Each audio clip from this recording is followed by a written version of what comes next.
Hello dear students, निहार शांति पाठशाला फनवाला English literacy programme के session number 47 में आप सभी का बहुत बहुत स्वागत। इस सेशन में भी हम फोकस करेंगे केवल रिवीजन पर। सारे इंपॉर्टेंट कॉन्सेप्ट्स अब आपके साथ शेयर करके हो चुके हैं। अभी जो बचा है वो है प्रैक्टिस प्रैक्टिस प्रैक्टिस और बहुत सारा रिवीजन। तो आज की रिवीजन की शुरुआत हम वोकैबुलरी यानी वर्ड बिल्डिंग से करेंगे। अंग्रेजी शब्दों के अर्थ पहचानने की कोशिश करेंगे। तो चलिए स्टार्ट करते हैं आज के सेशन से। आपकी शब्द संपत्ति बढ़ाने हेतु आज के सेशन की शुरुआत वोकैबुलरी यानी शब्दों के अर्थ की रिवीजन के साथ करेंगे। आपको स्क्रीन पर कुछ इंग्लिश में शब्द दिए जाएंगे और नीचे हिंदी के शब्द रहेंगे। प्रत्येक अंग्रेजी शब्द का अर्थ नीचे दिए हुए शब्दों में छुपा है। आपको हिंदी शब्दों में से अर्थ चुन के उसके अंग्रेजी शब्द के सामने रखना है। स्क्रीन पर आपको घड़ी दिखेगी। घड़ी की सुई चलने तक का समय आपके पास है। जब समय समाप्त होगा तब हम आपको सही जवाब दे देंगे। तो शुरुआत करते हैं। आपका पहला सेट है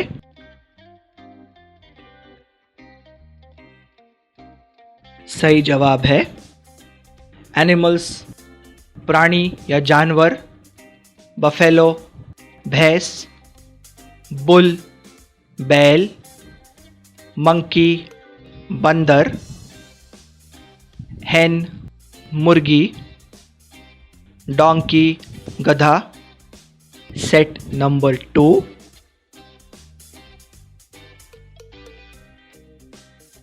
सही जवाब है फॉक्स लोमड़ी, हॉर्स घोड़ा, गोट बकरी, डियर हिरन, पिग सुअर, स्नेक सांप। सेट नंबर 3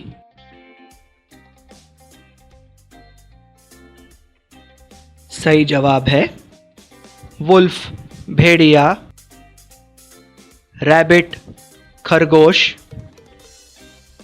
टाइगर बाघ, लायन सिंह, एलिफेंट हाथी, टॉर्टॉइज कछुआ। Set number 4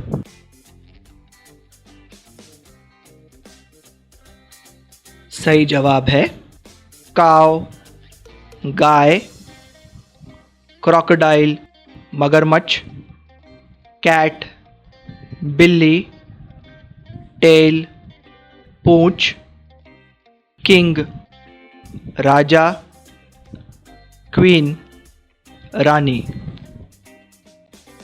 match the columns. अभी आपकी स्क्रीन पर लेफ्ट हैंड साइड में कुछ इंग्लिश सेंटेंसेस और राइट हैंड साइड में कुछ हिंदी सेंटेंसेस दिखेंगे।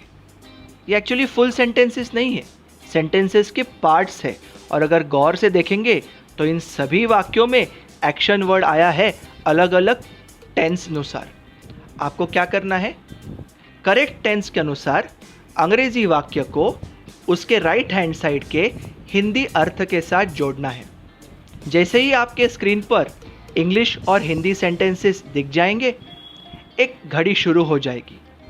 घड़ी का समय समाप्त होने तक आप लेफ्ट हैंड साइड के अंग्रेजी वाक्य की जोड़ी राइट हैंड साइड के हिंदी वाक्य के साथ बना के तैयार रखिए। जैसे ही समय समाप्त हो जाएगा हम आपको सही आंसर स्क्रीन पे बता देंगे।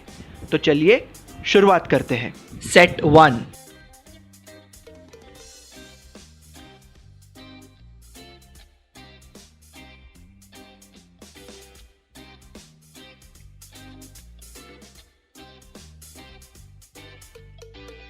सही जवाब है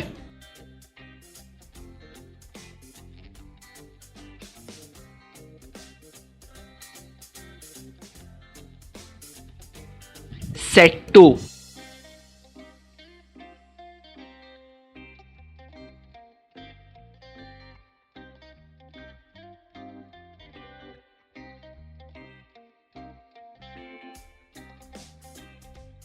सही जवाब है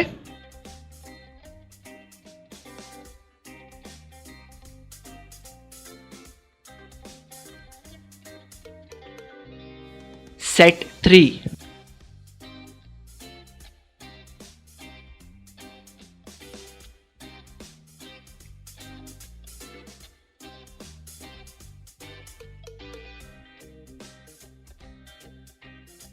सही जवाब है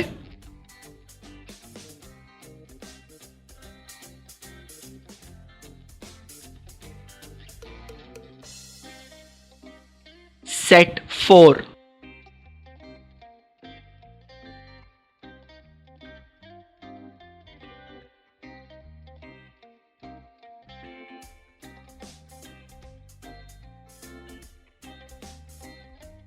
सही जवाब है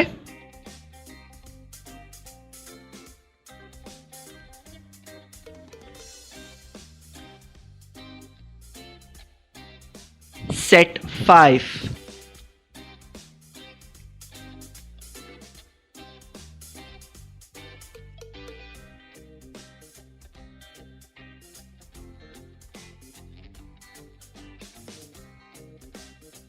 सही जवाब है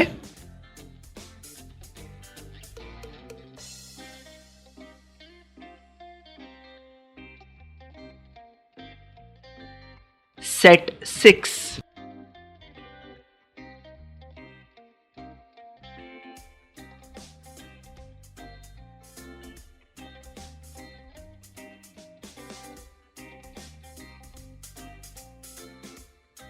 सही जवाब है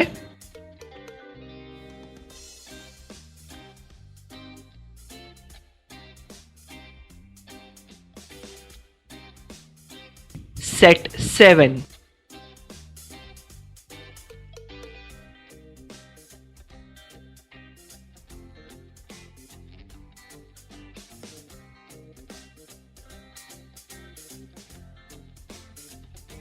सही जवाब है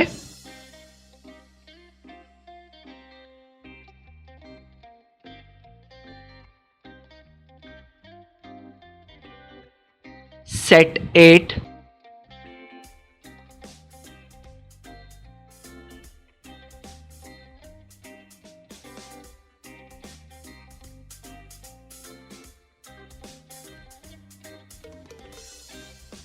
सही जवाब है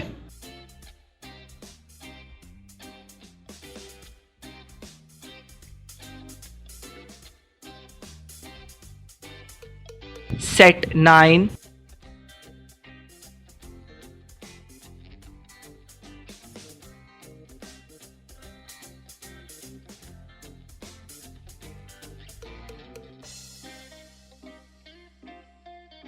सही जवाब है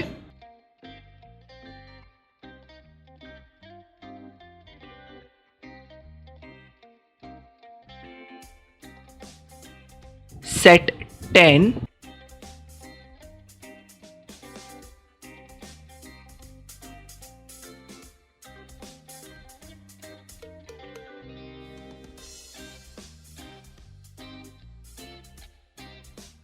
सही जवाब है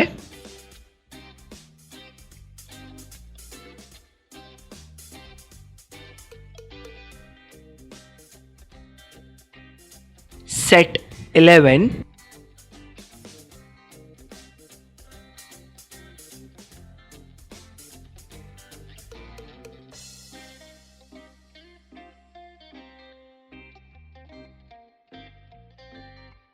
सही जवाब है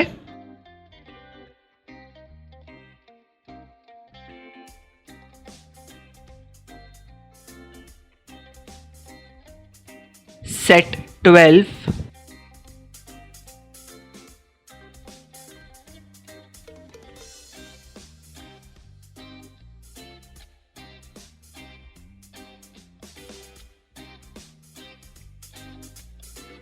सही जवाब है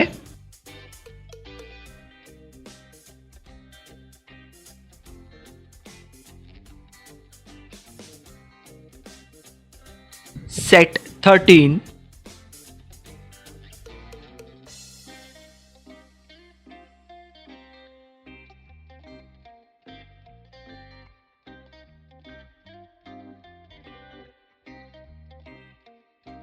सही जवाब है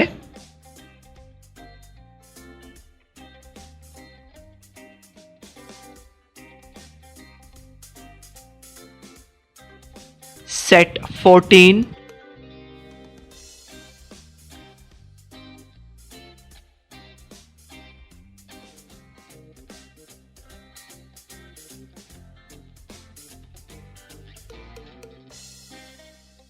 सही जवाब है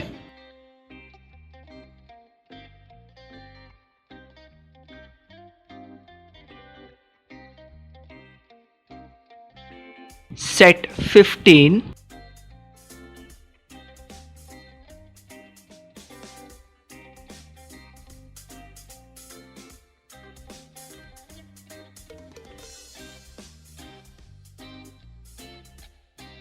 सही जवाब है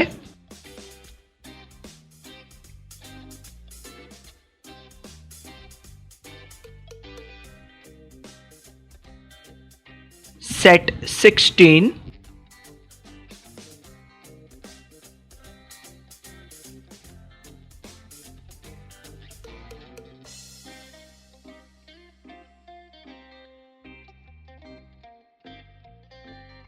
सही जवाब है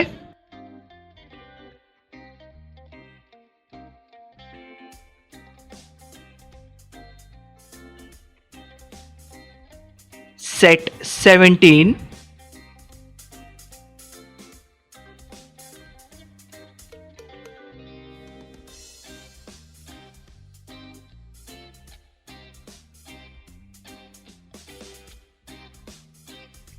सही जवाब है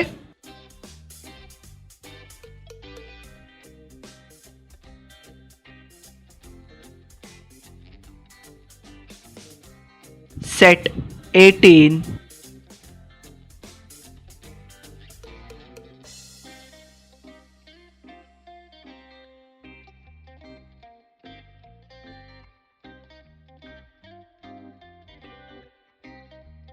सही जवाब है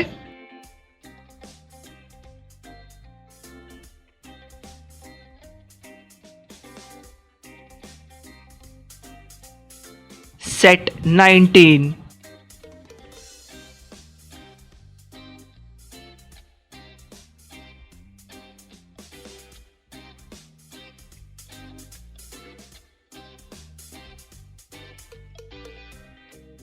सही जवाब है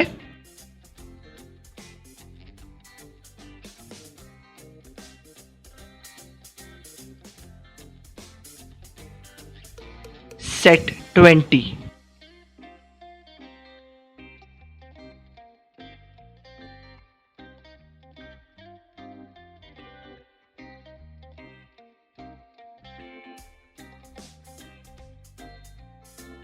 सही जवाब है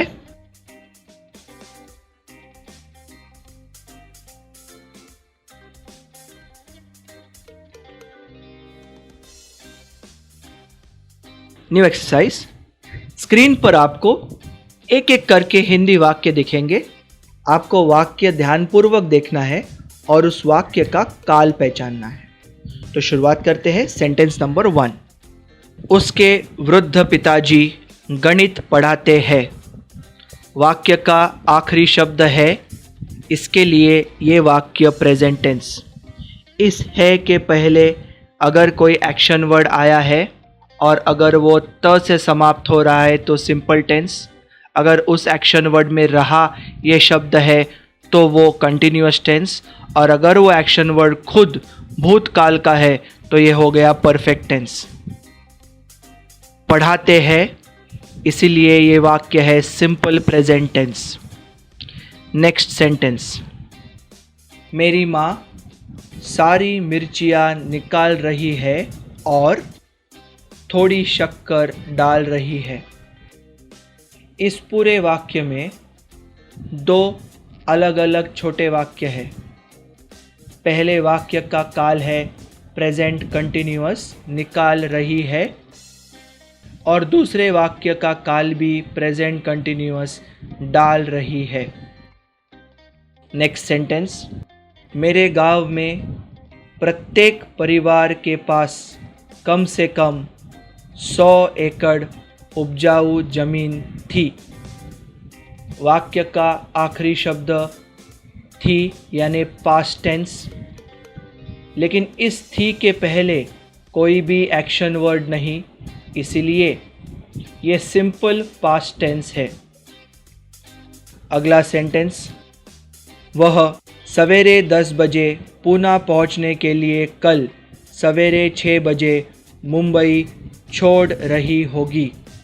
आखिरी शब्द होगी, यानी ये वाक्य फ्यूचर टेंस है।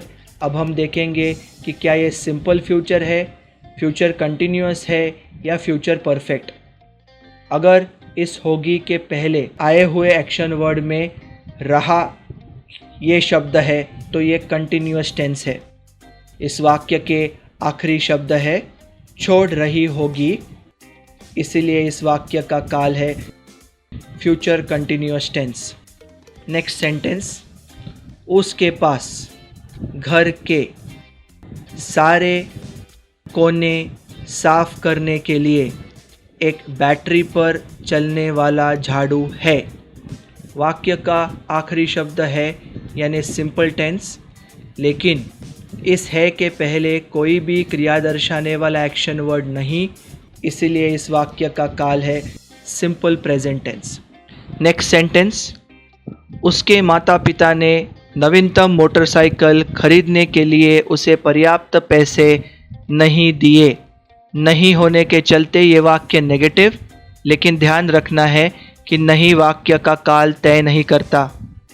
वाक्य का आखिरी शब्द दिए एक्शन वर्ड होने के चलते ये वाक्य सिंपल टेंस है। दिए पास्ट टेंस है, इसलिए पूरा वाक्य ही पास्ट टेंस हो गया।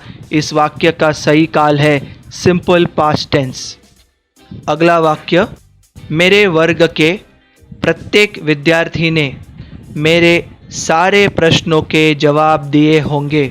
आखिरी शब्द होंगे होने कारण ये वाक्य फ्यूचर टेंस है।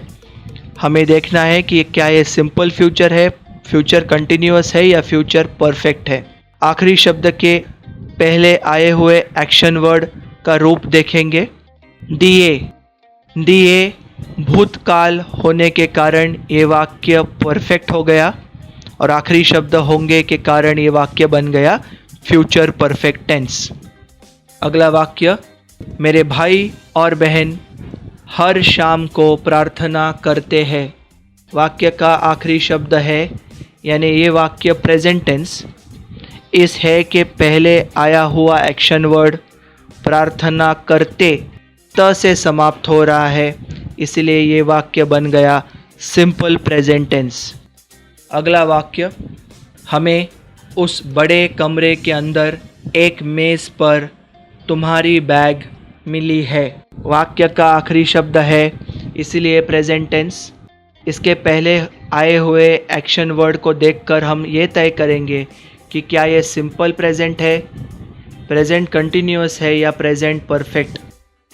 मिली, मिली मिलना का भूतकाल है के पहले आया हुआ एक्शन वर्ड स्वयं भूतकाल में होने के कारण ये वाक्य परफेक्ट टेंस है। इस वाक्य का काल है present perfect tense. Next sentence, मेरी टीम में लगभग सभी लोगों के पास मुंबई में एक घर है।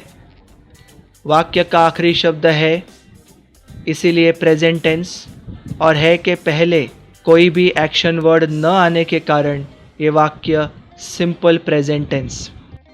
अगला वाक्य, युवा लड़का उसकी भारी बैग ले जाने के लिए बूढ़ी महिला की मदद कर रहा था। वाक्य का आखिरी शब्द था, इसलिए वाक्य पास्ट टेंस। था के पहले आए हुए एक्शन वर्ड में रहा शब्द होने के कारण ये वाक्य कंटिन्यूअस है और पूरे वाक्य का काल है पास्ट कंटिन्यूअस। अगला वाक्य, पुलिस चोर को पकड़ने के लिए मेरे गांव आई थी। आखिरी शब्द थी, इसलिए वाक्य पास्ट टेंस। इस पास्ट टेंस के थी शब्द के पहले आया हुआ शब्द खुद एक्शन वर्ड और पास्ट टेंस में है आई, इसलिए इस वाक्य का काल हो गया पास्ट परफेक्ट टेंस।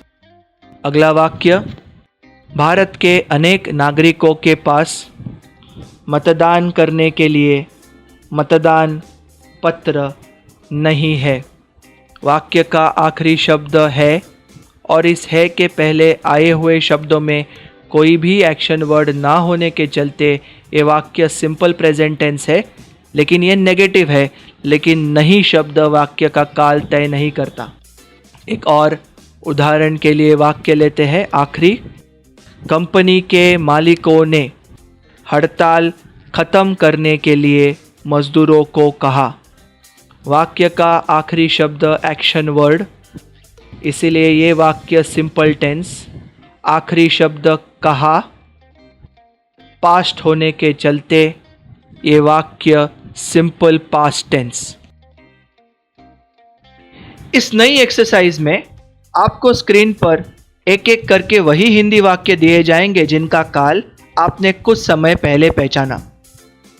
आपको करना क्या है, इस हिंदी वाक्य को जब आप अंग्रेजी में लिखने जाएंगे तो उस अंग्रेजी वाक्यों की शुरुआत किस प्रकार होगी ये आपको बताना है। वाक्य की शुरुआत में सब्जेक्ट यानी वाक्य का कर्ता और उसके साथ सही टेंस में एंकर वर्ड, फिर वो पावर वर्ड 1 हो, पावर वर्ड 2 हो या फिर एक्शन वर्ड। तो शुरुआत करते हैं पहले सेंटेंस से। पहला वाक्य, उसके बूढ़े पिताजी गणित पढ़ाते हैं। पढ़ाते हैं को अंडरलाइन कीजिए और पूछिए कौन पढ़ाते हैं। उत्तर मिलेगा उसके बूढ़े पिताजी। आपके अंग्रेजी वाक्य की शुरुआत होगी उसके बूढ़े पिताजी और पढ़ाते हैं। उसके बूढ़े पिताजी हर ओल्ड फादर या फिर हिज ओल्ड फादर भी हो सकता है। पढ़ाते हैं को अंग्रेजी में कहेंगे टीचेस। पढ़ाना टीच, बट क्योंकि हम उसके बूढ़े पिताजी के बारे में बात कर रहे हैं, उसके बूढ़े पिताजी पुरुष एक वचन ही के साथ जाने वाला शब्द हमेशा एस से समाप्त होगा, इसके लिए टीचेस। तो आपके अंग्रेजी वाक्य की शुरुआत होगी हर ओल्ड फादर टीचेस से। अगला वाक्य, मेरे गांव में हर एक परिवार के पास कम से कम 100 एकड़ उपजाऊ जमीन थी। थी को अंडरलाइन करना है और पूछना है किसके पास थी। मेरे गांव में प्रत्येक परिवार के पास। तो अंग्रेजी वाक्य की शुरुआत होगी मेरे गांव में प्रत्येक परिवार प्लस थी। Every family in my village had. अगला वाक्य, मेरे पिताजी ने इस दिवाली उनके लिए कोई भी नए कपड़े नहीं खरीदे। नहीं खरीदे को अंडरलाइन करना है। पूछना है किसने नहीं खरीदे। उत्तर मिलेगा मेरे पिताजी। अंग्रेजी वाक्य की शुरुआत होगी मेरे पिताजी ने नहीं खरीदे। My father did not buy. अगला वाक्य, वह सवेरे 10 बजे पूना पहुंचने के लिए कल सवेरे 6 बजे मुंबई छोड़ रही होगी। छोड़ रही होगी को अंडरलाइन करना है और पूछना है कौन छोड़ रही होगी। उत्तर मिलेगा वह। अंग्रेजी वाक्य की शुरुआत होगी वह छोड़ रही होगी। She will be leaving. अगला वाक्य, उसके पास घर के सारे कोनों को साफ करने के लिए एक बैटरी पर चलने वाला झाड़ू है को अंडरलाइन करना है। किसके पास है। उसके पास। अंग्रेजी वाक्य की शुरुआत होगी उसके पास है। She has. अगला वाक्य, उसके माता पिता ने नवीनतम मोटरसाइकिल खरीदने के लिए उसे पर्याप्त पैसे नहीं दिए। नहीं दिए को अंडरलाइन करना है। किसने नहीं दिए? उसके माता पिता ने। अंग्रेज़ी वाक्य की शुरुआत उसके माता पिता ने नहीं दिए। His parents did not give। अगला वाक्य, मेरे वर्ग के प्रत्येक विद्यार्थी ने मेरे सारे प्रश्नों के जवाब दिए होंगे। दिए होंगे को अंडरलाइन करना है। किसने दिए होंगे? मेरे वर्ग के प्रत्येक विद्यार्थी ने। अंग्रेज़ी वाक्य की शुरुआत मेरे वर्ग के प्रत्येक विद्यार्थी ने दिए होंगे। Every student of my class will have given.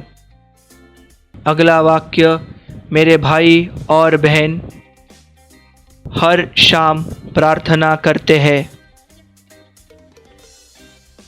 प्रार्थना करते हैं को अंडरलाइन करना है और पूछना है कौन प्रार्थना करते हैं? मेरे भाई और बहन। अंग्रेज़ी वाक्य की शुरुआत मेरे भाई और बहन प्रार्थना करते हैं। माई ब्रदर्स एंड सिस्टर्स प्रे। अगला वाक्य, हमें उस बड़े कमरे के अंदर एक मेज़ पर तुम्हारी बैग मिली है। मिली है को अंडरलाइन करना है।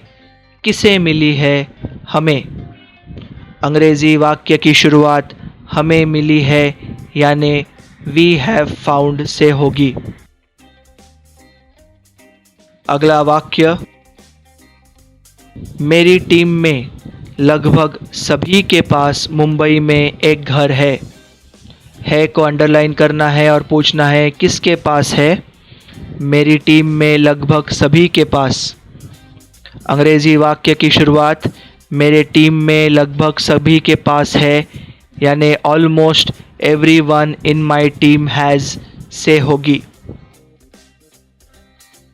अगला वाक्य, पुलिस चोर को पकड़ने के लिए मेरे गांव आई थी। आई थी को अंडरलाइन करेंगे। पूछेंगे कौन आई थी? जवाब मिलेगा पुलिस। अंग्रेज़ी वाक्य की शुरुआत पुलिस आई थी यानी द पुलिस हैड कम इन शब्दों से होगी। अगला वाक्य, भारत के अनेक नागरिकों के पास मतदान करने के लिए मतदान कार्ड नहीं है। नहीं है को अंडरलाइन करेंगे। पूछेंगे किसके पास? जवाब आएगा भारत के अनेक नागरिकों के पास। अंग्रेज़ी वाक्य की शुरुआत भारत के अनेक नागरिकों के पास नहीं है यानी many citizens of India do not have in शब्दों से होगी। आखिरी वाक्य, कंपनी के मालिकों ने हड़ताल ख़त्म करने के लिए मज़दूरों को कहा। कहाँ को अंडरलाइन करेंगे। पूछेंगे किसने कहा? जवाब मिलेगा कंपनी के मालिकों ने। अंग्रेज़ी वाक्य की शुरुआत कंपनी के मालिकों ने कहा इससे होगी यानी the owners of the company told in शब्दों से होगी। तो इसी के साथ आज का सेशन यही समाप्त करते हैं। उम्मीद करते हैं कि आज के सेशन में जो हमने प्रैक्टिस की उसका आपको फ़ायदा हुआ होगा। आपकी अब अंग्रेज़ी में थोड़ी पकड़ और टाइट हो गई होगी और सबसे ज़्यादा महत्वपूर्ण आपको मज़ा आ रहा होगा। तो अगले सेशन तक आप सभी लोग प्रैक्टिस कीजिए। अपना ख्याल रखिए। Have fun dear students. Bye bye.